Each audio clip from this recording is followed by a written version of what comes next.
নমস্কার বন্ধুরা, হেসেল বনলক্ষ্মীতে আপনাদের সকলকে স্বাগত। আজকের রেসিপি কাঁচা কলা আলুর শাকার। আপনাদের কাছে আমার একটাই রিকোয়েস্ট যে আপনারা ভিডিওটিকে কেউ স্কিপ করবেন না, আপনারা সম্পূর্ণ রেসিপিটি দেখুন। আশা করি আপনাদের রেসিপিটি দেখতে বেশ ভালো লাগবে। তাহলে শুরু করা যাক রেসিপিটা। নিরামিষের দিনে অথবা উপোসের দিনে কাঁচা কলা আলু দিয়ে এই রেসিপিটা বানিয়ে দেখতে পারেন। এখানে আমি দুটো কাঁচা কলা আর আলু একই সাইজ করে কেটে নিয়েছি। এখন আলুটা প্রথমে সেদ্ধ করে নেব, তার জন্য আলুটা কুকারে নিয়ে নিচ্ছি। এখন পরিমাণ মতো জল দিয়ে কুকারে দুটো সিটি দিয়ে নেব। আর সেদ্ধ হওয়ার পর আলুর জলটা সম্পূর্ণ ঝরিয়ে নেব। কড়াই গরম করে কড়াইয়ে দিতে হবে সাদা তেল। আপনারা সাদা তেল না দিয়ে পুরো রান্নাটা ঘি দিয়েও করতে পারেন। তেলটা ভালোভাবে গরম হওয়ার পর কাঁচা কলাগুলো এর মধ্যে দিয়ে দিচ্ছি। দিতে হবে পরিমাণ মতো লবণ। এখন কাঁচা কলাগুলো ভালো করে ভেজে নিতে হবে। মিডিয়াম ফ্লেমে কাঁচা কলাগুলো ভেজে নিতে হবে। কাঁচা কলা দিয়ে অনেক রেসিপি খেয়েছেন, কিন্তু এই রেসিপিটা একবার খেয়ে দেখুন, রুটির সাথে খেতে বেশ ভালো লাগে। একাদশী বা যে কোনো উপোসের দিনে এই রেসিপিটা বানিয়ে খেতে পারেন।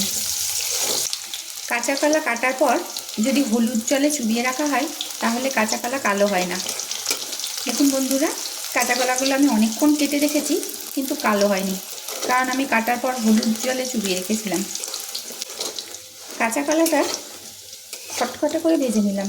দেখুন, দেখে বোঝা যাচ্ছে একবারে খটখটে করে ভাজা হয়ে গেছে। এখন এগুলো তেল থেকে তুলে নিচ্ছি।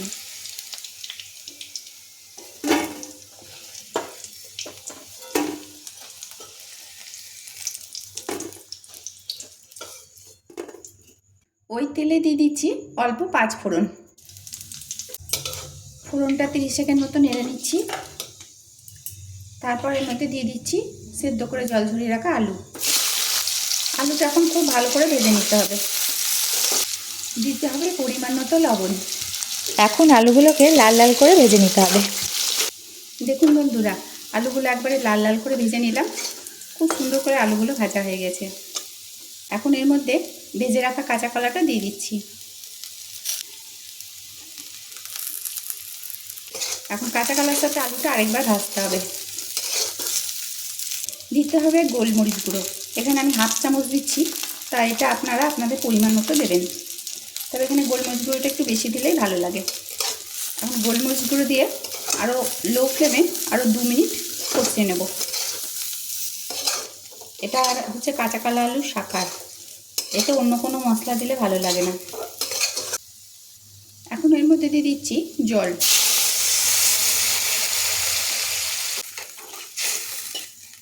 খুব ভালো করে মিশিয়ে নিলাম।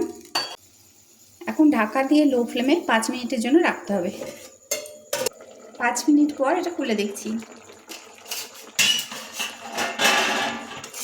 এটা এখন খুব ভালো করে একবার নেড়ে দিতে হবে, যাতে তরকারিটা একটু মাখো মাখো হয়ে যায়।